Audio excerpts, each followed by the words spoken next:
there, everyone, and happy Tuesday, and what a glorious day it is. The sun is shining, and the temperature is absolutely wonderful, and these are the kinds of days that make you feel that everything you're doing, all those long hours that everybody is pounding the pavement, getting our message out, all of that then begins to show on a day like today when we can step back and say God created all of this beauty. Welcome, everyone. This is Karen Schoen, your host, and you're listening to American Freedom Watch Radio, and we are brought to you live on repatriateradio.com. Please visit our websites, agenda21today.com, panhandlepatriots.com, repatriatradio.com, americaismyname.org. Folks, this is a fabulous week. Looks like America is going to have a new lease on life. People are waking up, and right now I'm so happy to have with us John Estabrooks, who is going to give us our energy update, which I guess will be a non-energy until we actually turn over the presidency to somebody that understands the importance of business and energy. But welcome, John. Welcome aboard. Thank you, Karen. Always a pleasure to be with you. And yes, we have had such a great, encouraging week for everyone that is in this movement, that understands the attack, that the energy industry, that we as private citizens and our property are under attack by this administration with failed policies that are totally destroying our economy and hand-picking winners and losers in industries. And it was wonderful to see, Karen, in the debate, and it was just a small portion, but so factual that I was proud that you and I and the people in this movement have been sharing anywhere where people will listen the attack that this industry is under, when Mitt Romney stated with great facts the cost of what this president has spent on alternative energy losers, plus the fact that he has held my industry down below 50% of where we were with permitting in regard to permitting prior to his unlawful moratorium. You bet. And you know what, John? It really does look like people are paying attention. This past week on Fox, Brett Baer had a wonderful special, which I believe, as we have discussed, this is an eye-opener to all of those people who said, no, there's no agenda, they're not doing this, oh, you're making it up, you must be wearing that tinfoil hat, what's the matter with you? Well, guess what, folks? There was an actual program, and Brett Baer affirmed everything that John and I have been telling you by listening to other companies and people talk about what is actually going on in the energy industry. So I want to give kudos to Fox. I wish they would have gone further, but let's say this was a good first bite. And it was a good eye-opener, and now we need more and more and more people to get involved. That's what it's going to take, John, right? Yes, ma'am. Karen, the eye-opener is there, and, now I think it's opened away. Yet we just got a press release from our Public Service Commissioner here in Louisiana, spelling out the devastation for the northeastern states. And if I'm correct, we're broadcasting on AM in New Jersey, and yes. What our Public Service Commissioner here has stated is the 20 times factor of energy increase in price that will take place under another Obama administration. And folks have to really grasp that. And she spelled out the numbers. I've gone back and did a little bit of fact-checking on it. She's got her numbers correct. The EPA is killing by overregulation, but they're also driving the price up. The 13 states in the District of Columbia that have had prices at $16 per megawatt are going to go now, with the latest auction, to $136 per megawatt. Oh, yes, my now, God! Wait on, don't lose your breath there. That's by fully implementation of the Obama policy on energy. And in 2015, that price could rise once again to $357 per megawatt. Now, folks, it will destroy the entire economy. There's no one in the 13 states that this affects that can survive. Now, we folks are living in New Jersey and New York and Pennsylvania in cold states. That means it gets cold in the winter. And most of the places there rely on electricity to generate their heat. What is going to happen if your electricity bill triples, actually quadruples, from what John is saying, just at the stroke of a pen from the EPA? Think about that. And if you're having a problem thinking about it, just take a look at what the gas prices are in California. And what a ridiculous comment made by Nancy Pelosi about how she has to go after the oil industry for the increase in price when it had nothing to do with anything other than their egregious policy put on the top of the oil industry that has caused this escalation of price. Of course, they'll never take any responsibility for anything that they're doing, which is what this is all about. But you know, it was interesting, John, and I really have to commend the governor for clarifying every time when Obama says those subsidies to those oil billionaires. He clarified that really, really well, folks. Those subsidies don't go to the oil billionaires. First of all, they're not subsidies. They are, correct me if I'm wrong, John, but aren't they on production of things already accomplished?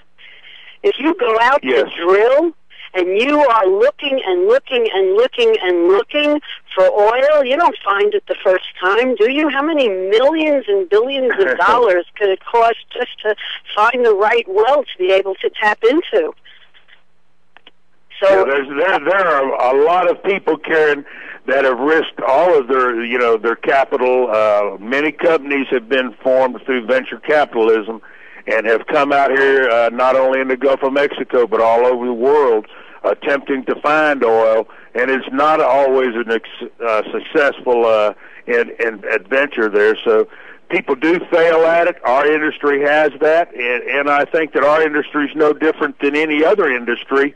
When you make long-term investments, then yes, you do receive some tax benefits of that. Any citizen in business should understand that. You know, we have to stop in this nation buying this Obama divide that says, oh, it's the rich guy, it's the businesses, we have to get these people making too. No, because those are the people that do create wealth, and I thought Mitt Romney did a wonderful job laying that out. But I'm no Mitt Romney, but I am a guy in business. And I know that when you penalize me, then the people that I charge and I bill for my services are going to see the price increase. Ultimately, what they sell the American consumer, oil and gas, is going to see a price increase. It is the nature of a free market economy. Capitalism does and can work. We have a president that's intervening on that. Well, nothing is more egregious than what he is having somebody that has no knowledge or understanding of a free market try to dictate what a free market is supposed to be. Every time I listen to him, my head is going to explode because he has absolutely no idea what he's talking about. And the people that he listens to are people that are educators. Have they ever owned a business? No. Do they have any idea what it means to own a business? No. And how do I know that, folks? Because my first job was a teacher. And after I realized the travesty of what was going on in education, and I couldn't fix it, and I couldn't do anything about it until we reached this spot that we did today, I went into business. And believe me, there is a lot difference of getting a paycheck and having to write a paycheck. When you have a group of people relying on you, and they are relying on the production, and you are relying on their productivity, and you have something that's wonderful that people want to buy, there is absolutely no reason why you should not be getting the reward of that effort. And that is what business is all about. Otherwise, why would people want to be in business? It's always, you're going to risk, and then you're going to get a reward. Why are you being demonized for risking your capital, your sleepless nights? I mean, you know that, John, when you're in business for yourself, we work 24/7. I didn't have anybody saying, oh, by the way, it's 5 o'clock and let me go punch the clock. And when somebody called in the middle of the night, I didn't say, excuse me, our office is closed. If they were calling from overseas and wanted to place an order, our office was always open. And we were always the ones that were manning everything. So there is a huge difference of getting a salary and getting an actual reward for accomplishing something that you have created that people enjoy. And that's what business is all about. And the oil companies are no different. They don't start out being industry giants. They start out with one little guy having, look what's going on in fracking, look what's going on right now. And that's on all private land. Am I correct, John? Yes. Yes, ma'am, and that was one of the things that Mitt Romney, I mean, he pointed that out so eloquently. I mean, and his numbers were spot on. But the numbers are there, Karen. We've made them available not only to Mitt Romney, but every senator and every one of our congressmen. Our president has this same information. It's an ideology, and that was one of the things that folks got to look back on the Fox the report that took place on sustainable development. And the fact that, okay, yes, Agenda 21 is real, where it took place, its roots, all of that's real. But now we are in the absolute battle for which ideology the United States of America will live under. Will we live under the Barack Obama vision of large government mandating and dictating everything in our lives? Or will we go back to where we pull government and we, the citizens, actually control our government and have our government protect us? I mean, that's one of the basic things that federal government, is supposed to give us. And I don't think they're doing it. They're actually doing great harm. We're either going to have everyone all in on the Obama socialist ideology, or we're going to go back and restore our free republic. It's a choice we have in November. And John, I couldn't agree more, and I was out this past weekend, and I was speaking to a group of people, and when I stopped and I said, let's think about the word representative, and what does that mean? These people are called our representatives. They are supposed to represent what we, the people, want. And the problem is, we, the people, have become the silent majority. It's been drummed into our heads for so long that we have become silent. Well, how can someone represent you at what you want if you never tell them what you want? It won't work. It's impossible. And what are they going to do? They're going to pay attention to and represent those people that tell them what they want. So, folks, this is so important. This election is so important. I know in many states today is the last day that people can register. If you love this country, go talk to your neighbor and ask your neighbor if they have registered to vote. And if they have not registered, You tell them, get on the phone to your supervisors of election, and if they say you're not registered, I will personally drive you to the supervisor of elections office so you can register. That is how important this election is. And every single vote counts. Everyone. I know in our community, one of the races was determined by 7 votes. In another community, a man lost his election, by 1 vote in his community, and his neighbor, he forgot to ask. Oh, my God. Let us never be put in that position again. Voting is the most important thing that a free people can do under any circumstances. And I'm not going to tell you how to vote, because if you don't love the country and you feel that you want to be controlled by the UN, well, as much as I am against that, this is a free country and you are allowed to make that choice. I can agree or disagree. John can agree or disagree. But you know what? Whatever your choice is, if you don't vote, you're doing yourself and you're doing your children and your family a grave disservice by not become part of the electoral process. Because someday we may not have it anymore. And that is so important. We may not have it. And that would be a travesty.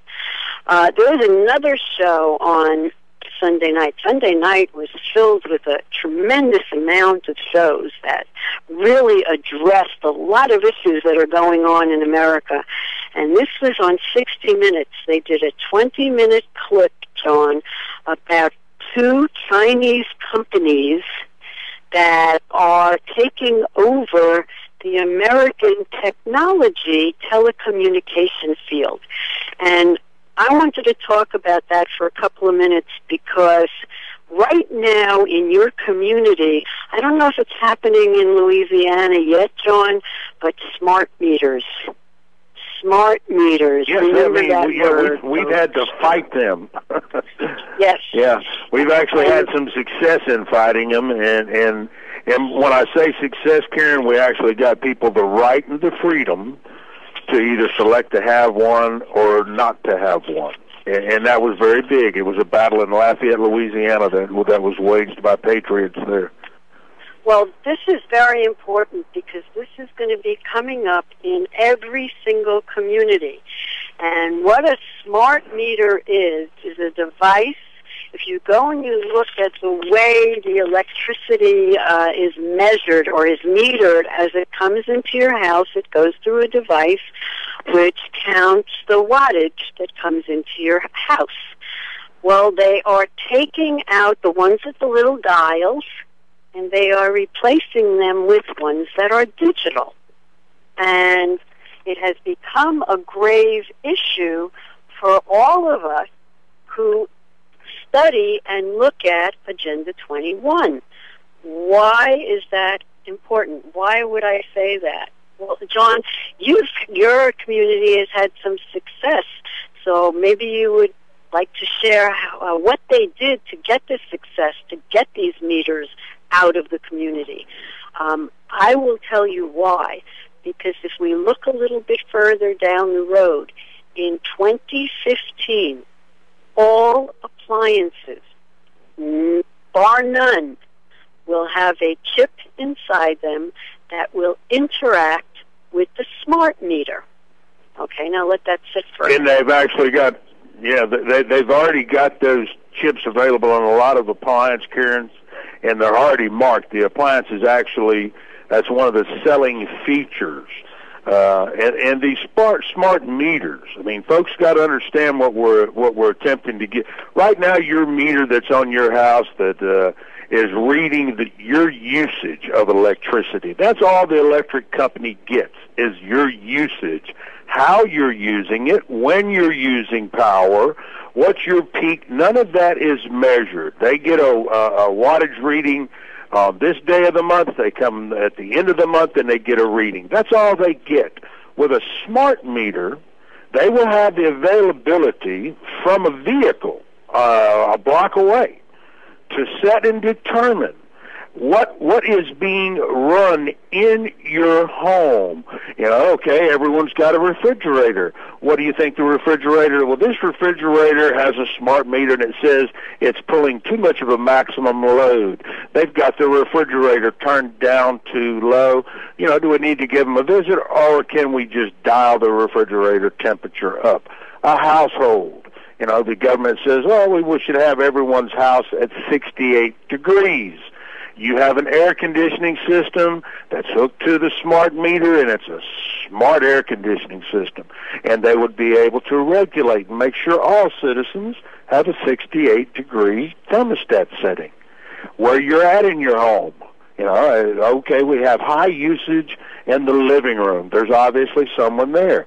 Well, there's high usage of power, and power's being used in the bedroom and the bathroom. They would be able to pinpoint what you're doing, what appliances you're using in your home. They could also turn off and reduce the available power to a street by setting in a vehicle and saying, okay, we're going to take this street off the grid. Temporary outage. And there's nothing that anyone can do, and they're not going to have to come up to your home. They're not going to have to come out to a pole outside of your house. They will have that availability. It's frightening. It is very, very frightening, and for anybody that does not understand that, there's two things that I want you to do. The media carries the message. Whether or not we like the media, what their job is really is to prepare us for future coming events, so that by the time it actually happens, we become conditioned to accept it. And that Absolutely. Is what is going on now. There's a show that's called Persons of Interest. You don't have to watch the whole show. Just watch the first 5 minutes. Listen to what the commentator is saying. This is what is going on today. There will be cameras. They will be watching you. They will be monitoring you. The government will determine, just as John said, oh, John, we see that at 6 o'clock in the morning your thermostat was turned up too high. So we're just going to help you out, and we're going to lower it for you. Well, excuse me, I like my thermostat turned up high when I get up in the morning, and I want to go take my shower. Oh, John, by the way, your shower is too hot. We have to turn the temperature down for you. Folks, this is real, and this is coming. And this is all part of Agenda 21.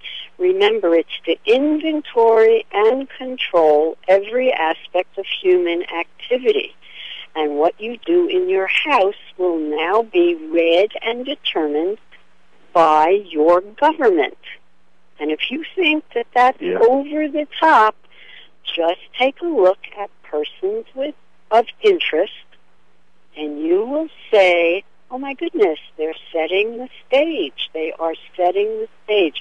Folks, they're setting the stage. There's no other nice way to say that. Why? Because listen to your children in school as they begin to tell you that you must conserve energy, you must conserve water, you must eat less, you must eat a certain way, you must do a certain thing, or we will harm Mother Earth. Think about that. That's where it's going to come from. So as those children get older and older and older, what are they not going to do? Well, they're going to learn not to drive. They're going to learn that they could live in a 200-square-foot house. That was the smallest one that I saw. That one is in San Francisco. Could you believe that, John? 220 square feet. They want permission to build these. Now, 220 square feet, what would you think something like that would cost? Wow. If you wanted to rent that? To build it up to their standards, it would be something. That's right. Well, 220 square feet will cost someone in San Francisco $1,700 a month to live in. A postage stamp. A box. A box. a box.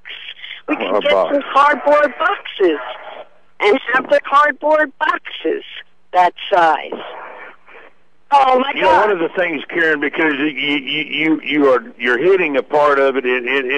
This always happens to us. It's so overwhelming, and there's so many things attached to it. Every aspect of the human condition. Education is a human condition. Our children are being indoctrinated. We're very keenly aware of that. I mean, you and I have had great conversations with Charlotte Iserby. We know that this is happening. It's taking place. But then it's when you see a child, a teenager, and they have their smartphone, and you have a conversation with them, just like you and I are having right now, and they say, oh, no, Mr. John, you really don't believe that the government would do that, do you? Well, no, let me show you the facts and the truth. Well, they're not alarmed. They think, well, no, it has to be that that's for our best interest in our security. And I don't believe that. And so we have a difference of opinion, but they're fully willing right now, seniors in high school and on every college campus in this nation, these children have been indoctrinated to where they will accept that government knows more than mom and dad. Government knows more than the older generation. The Constitution is outdated. It was written by some old guys. It's really not going to impact our lives. Our government is looking out for our best interest. They have our interest at heart. They do not recognize, and when you tell them it's their civic duty to rule their government, they're taken aback. The conversation generally ends. Because I open this door all the time. It's a door that every one of us must walk through, because it's our future is what we have our children understand about what a government is supposed to be in this nation, in the United States of America. I don't care what government chooses to be in China. That's China. The Chinese people can deal with that. But in this nation, in this free republic, restoration is our duty to carry forward. Before we go any further, folks, you're listening to American Freedom Watch Radio. This is Karen Schoen, your host. Are you on the line? No, we had a little technical difficulty here, but that's okay. You're listening to Karen Schoen and John Estabrooks, and we are talking to you live. We are on repatriatradio.com. Please visit our website, agenda21today.com, panhandlepatriots.com, and agenda21today.com, americaismyname.org.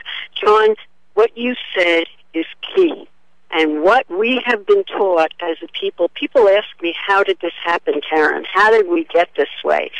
And my answer to them is, we have to look in the mirror, because we are senior age bracket, of which I am part of right now, and I take full responsibility for not paying attention. As I was told, that's what happened, folks. The media guided us not to pay attention. Remember way back when, John? I remember one of the things that we were told was, oh, don't talk to people over 30. They don't know anything.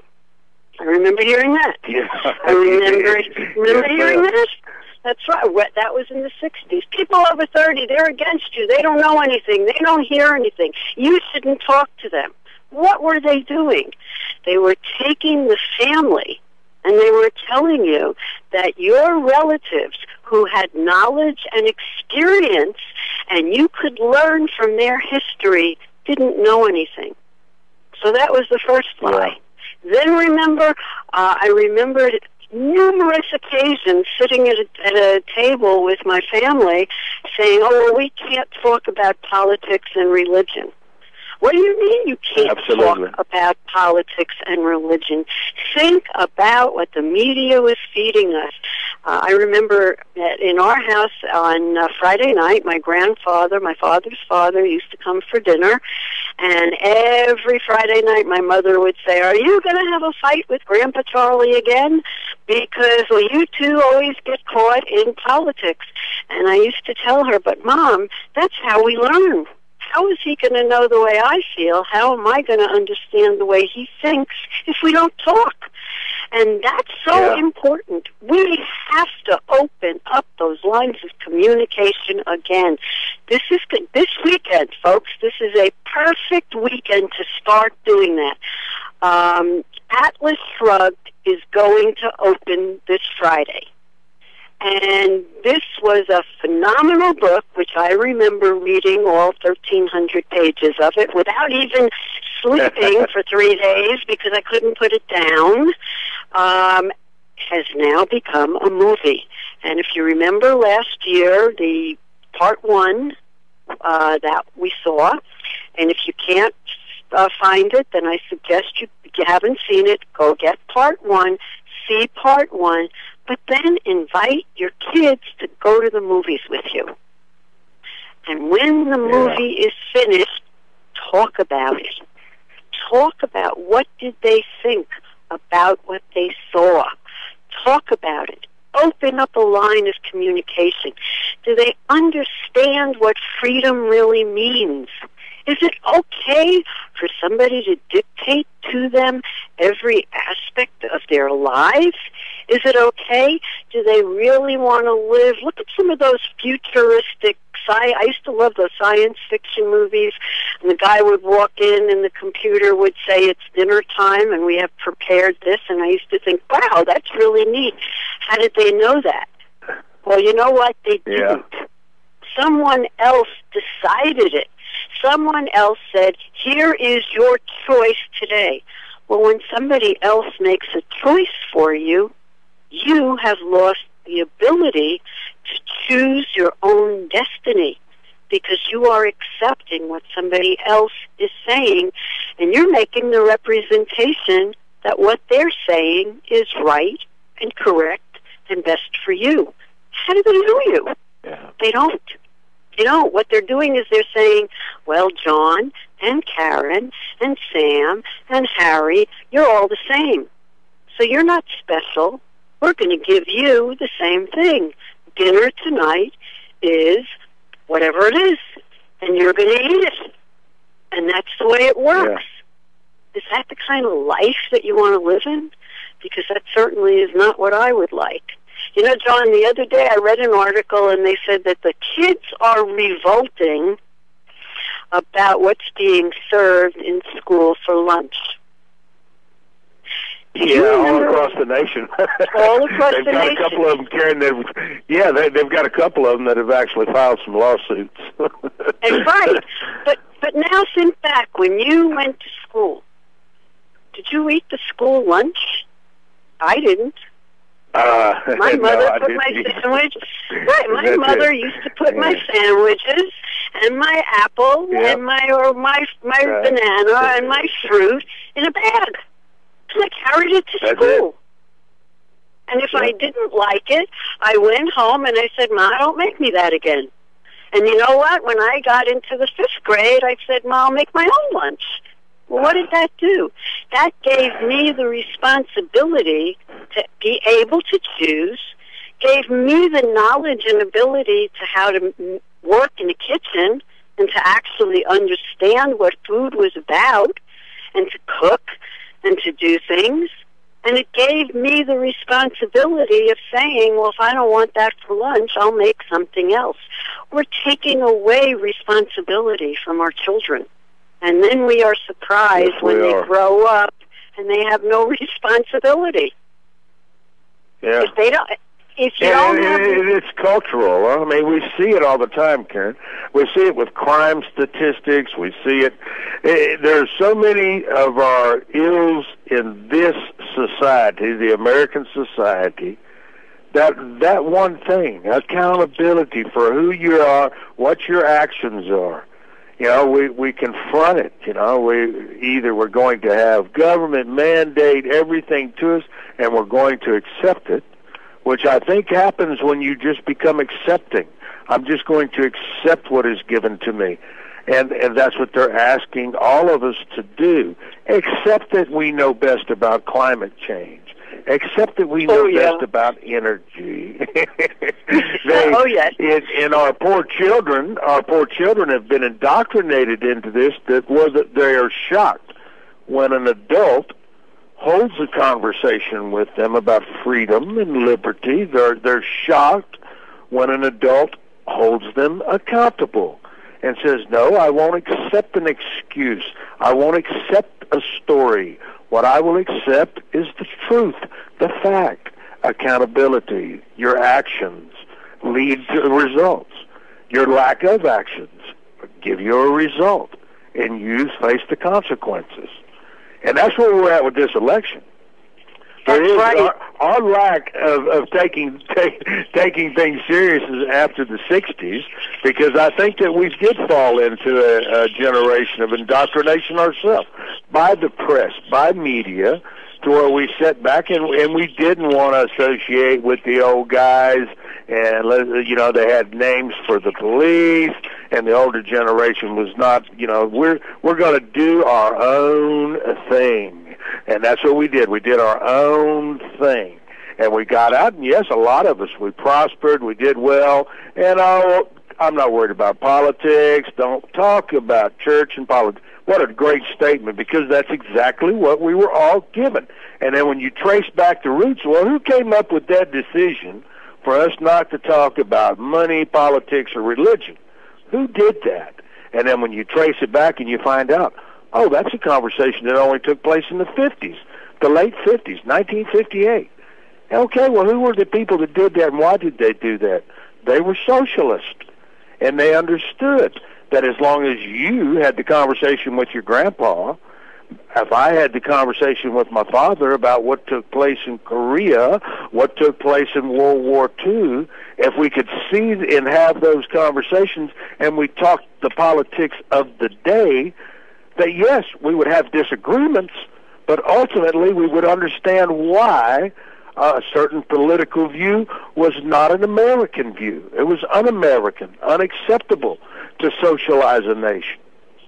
And we would have understood that, been clear for that, and we would have not wanted government to be the end-all, know-all in our lives, and we wouldn't be where we're at today.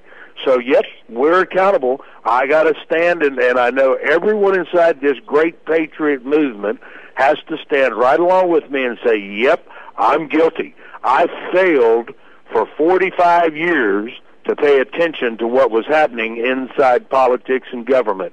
But no more, not now. I'm fully educated. I'm educating others, and I will continue to educate myself so that I make informed decisions. Your decisions are yours. Your party selection is yours. No one's saying that on this radio show. I don't hear anyone in the Patriot movement. And if there are, then that's outside of what Karen and I are trying to tell you. We're asking all of us to stand as Americans, and whatever your decision, make it an informed, educated decision. And yes, and use those examples to become an individual. We have to get back from this group mentality. I tell everybody I am no longer an adjective, I am a noun. And a noun is the name of a real thing. I am an American. I'm not a white, Jewish, senior American. I am an American, and that's all that counts. The rest of it are adjectives that are just used to divide us. And when we stop becoming adjectives to our neighbors, you'll find you'll be able to have conversations with your neighbors. And you can do really, really simple things with your family that will get them to understand that the things that they're learning are lies. I mean, my biggest lie that came up 2 weeks ago was when the UN, the name of the council escaped my mind, but they came out with their big discussion on how they know that we better pay attention to the global warming because the Arctic ice caps are melting. Oh, my God, they're melting. Ring the bell, they're melting. Well, folks, it's summer. And in the summer, snow melts. What they forgot to say was, in Antarctica, where it's winter, the snow is accumulating at phenomenal speed. So those are the kinds of things that you can just very simply talk to your children. I tell everybody, go to the meetings that are the environmental meetings. When they start telling you, especially in the South, there's a group in the South that they want to build a wall. I imagine by the time they're finished, they would like to build this wall up and down the entire East Coast because the ocean is going to rise 4 to 20 feet. Okay, well, just think about that. The ocean is going to rise 4 to 20 feet because the ice is going to melt in summer. Well, I was telling the group, and we were talking about that, and I said, go to one of these meetings and go with a group of people, sit in different parts of the room, and everybody bring a glass and fill it up with ice. And when you get to the meeting, fill it up 3/4 with water. And put it on the floor or put it on the table, and after the person is finishing, just raise your hand and say, sir, madam, if what you're saying is true, I came in this room with a glass of ice, and it melted. How come the water didn't spill all over the floor? Can't happen. It's called displacement. That's it's right. Displacement. That's what these people and I really shouldn't do it to myself because it increases my blood. But I like to watch Bill Maher because I find him revolting. I know, but I find him revolting. But he has great environmentalists on, and you get to listen to them spew this garbage. And in my scientific mind, because I'm an engineer and I understand displacement, you can't convince me that ice that's formed from water, when it melts, does not turn back into water, that it creates a greater displacement of volume. It will not, does not, and cannot happen. I deal with volumes every day of my life, and I'm telling you, it will not, and it's a farce. And and you can defy them, Karen, do exactly what you're saying. And it's laughable to me as a person of science that has to, my engineering that I do out here, I have to rely that there are certain things that I don't have to have any, reach any conclusion about. It's the science of it. And we live and we die by it because we'll blow these rigs up if we don't follow science. If we leave science and we start thinking, oh, it could be a ballooning effect. No, there is nothing like that in science. That's right. The facts, the very simple facts, what we have to understand is that our education, the education that John had, that I had, is so different today that our kids' education is devoid of simple facts. And if you sit down at the table with them and they're doing their homework, pick up their book, you will be astounded at some of the things that you read and some of the things that you see. And they are such blatant lies. But don't attack them that way. Don't go at the kid. Don't tell them your teacher is wrong, they don't know what they're talking about, they're stupid. Don't fall into that trap. Take something really, really simple and say, okay, if that's what you think is going to happen, then let's try an experiment. Let's see what we can do. Because once your kid understands the truth, that's going to stick with them. And that's another reason why Obama did so lousy on the debate. The truth sticks with you. It doesn't change. You don't need a teleprompter to hear the truth. What does change are lies, because you continually have to reaffirm a lie differently so that somebody will believe it. And if you're going to be reaffirming lies all the time, you lose the spinning points unless you have a teleprompter. John, they did an interview with a group of kids, and they asked why did they think that Obama's speech was, his debate was so bad, and should he use a teleprompter the next time, and they all said yes. Think about that. Think about that. How do you think on your feet? Think on your feet if you have to read what somebody else is writing. Because his using the teleprompter are not his thoughts. His thoughts come when he's off the teleprompter. And what we saw He never has done well with it either. No, that's also true. But what has done is we have seen a glimpse of this real person and what he is really all about. And there was a good book that Stanley Kurtz wrote about suburbia and about how what the real goal of Obama is to do with suburbia and how he wants to fee the people, all these fees, and take the money from suburbia and use it in the sustainable developments, because it's the white folks' fault that the black folks are uneducated and are poor. And that's his motivation.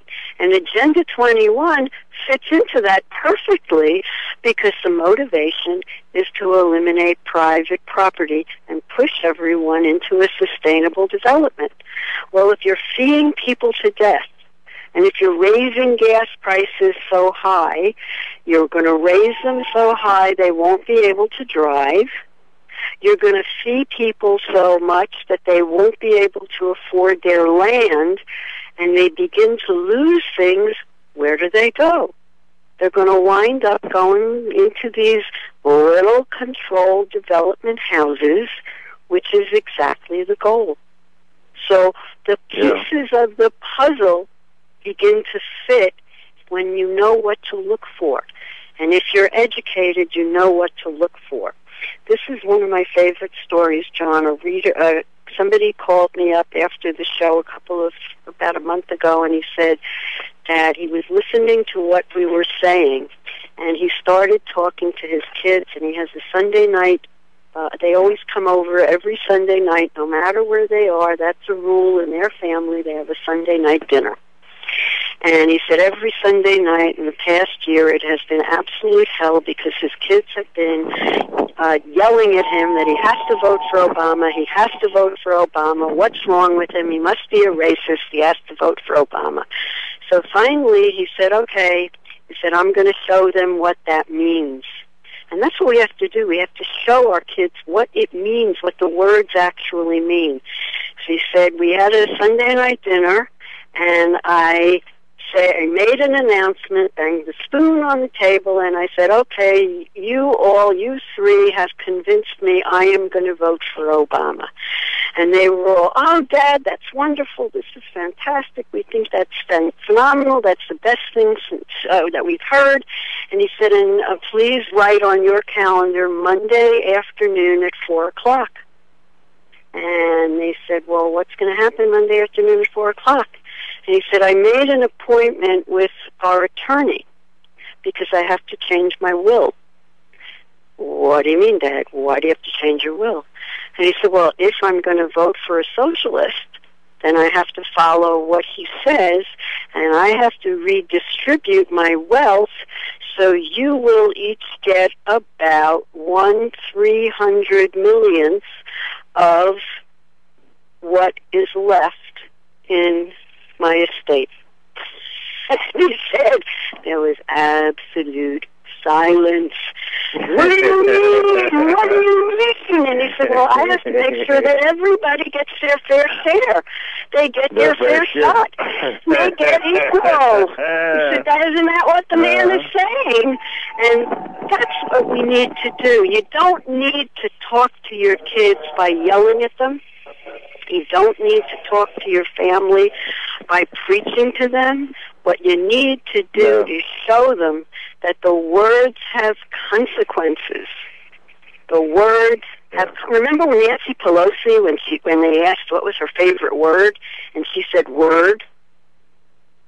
I couldn't figure out what the heck she was talking about until I realized that the words have consequences, and the words that we use today have different meanings to different people. And what we should be doing is defining those conversations by using the words that we all know they have the same meaning.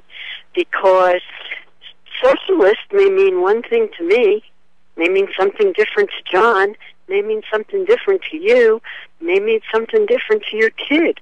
So before you sit down and have the conversation, say, this has been troubling me. And I'm trying to figure out, I listen to Obama or whoever speak, and they use this word, sustainability. And I don't know what that means. Can you tell me what sustainability means? I bet you they will have no idea. But they use it all the time because it sounds good. So we have to get away from doing that, and we absolutely have to pay attention to what the words mean, because more important than anything, words have consequences. And we have to stop allowing ourselves to be dictated by one individual. And that was something, that happened in our community. We actually got rid of our superintendent of schools. And she did a great job, except for one point. She refused to allow a moment of silence, of prayer, to be said before football games. And her answer was, what if we get sued by doing that? What if we get sued? What if we get sued? Regardless of its right, is whether or not. Right. Yeah. And that's the basis of Agenda 21. They call it the precautionary principle. It has no basis of reality. And Karen, that's one of the things they're using against us in this environment. That was one of the great things that Fox did bring forward, are how these environmentalists are using lawsuits against the EPA, which the EPA loves, because then it gives the EPA an out card. When the EPA closes down my logging operation, they can say, well, we had a lawsuit from the Sierra Club. They're working in concert. That's one of the things that I took from it, and the American people can dig into it and find out for themselves. Lawsuits. That's right. Don't fear them. Take them on. The EPA wants a regulation, so they turn around to John in the Sierra Club and they say, hey, John, what if that smokestack over there did something or whatever? Do you think that's a good thing? We don't think that that's a good thing, so maybe you should look into it, and maybe you should tell those people over there that if they continue to blow that smoke, you're going to sue them. And that's what happens. They work together. They're all part of the same team. All they have is different names. Just like what we've been saying. It's divide and conquer. Only they're dividing. They're using the Sierra Club for those people that love land. They use the Audubon Society for those people who are caring for birds. They use the water conservation groups for those people who want to preserve water. And guess what, folks? They all get their marching orders from the same place. And that same place is the United Nations. Well, I'm really proud of Florida, and I hope that every other state will take a clue from Alabama, because Florida has, and every state should be doing the same thing.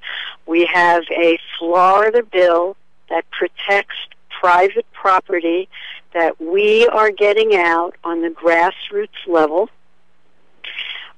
We have it spread out. We're spreading it out all throughout the state of Florida.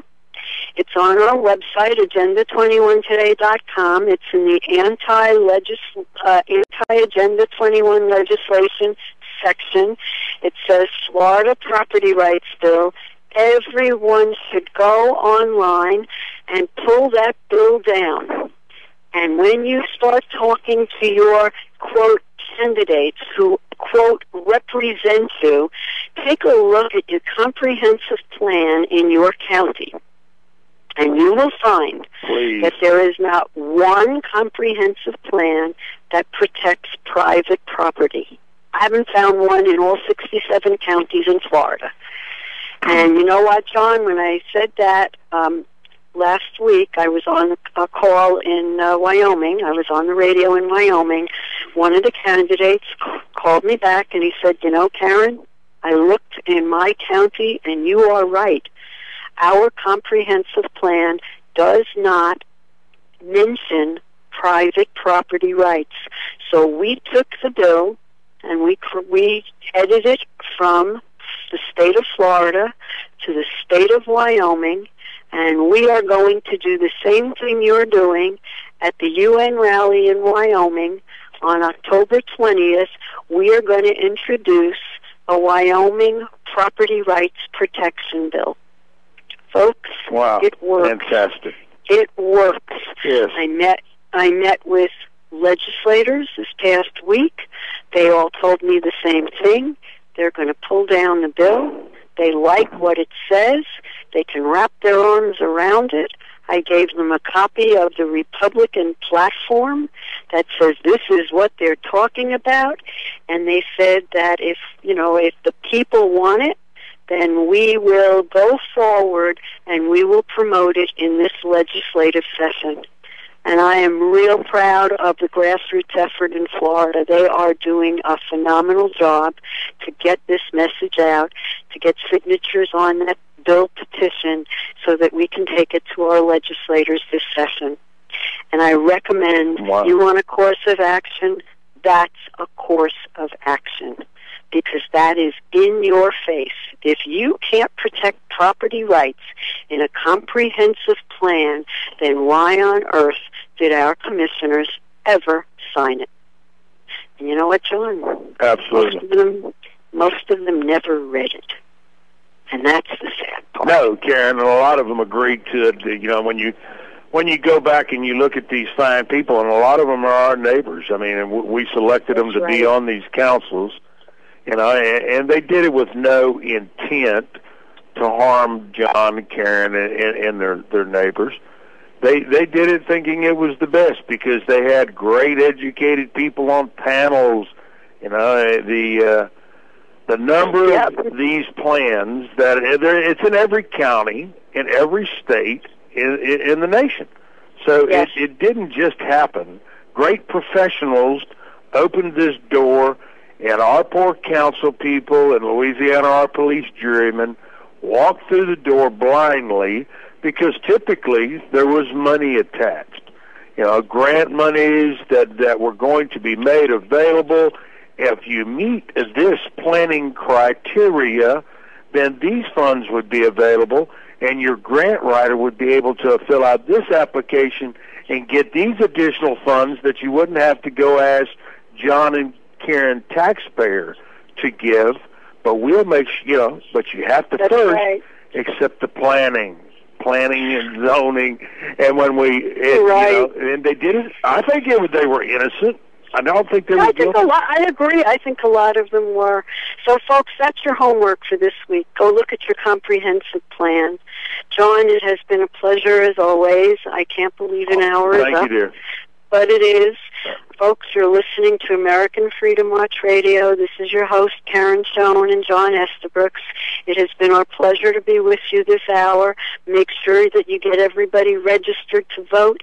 Make sure that you watch the vice presidential debate. And we will see you again next week. This is Karen Schoen and John Estabrooks on repatriateradio.com.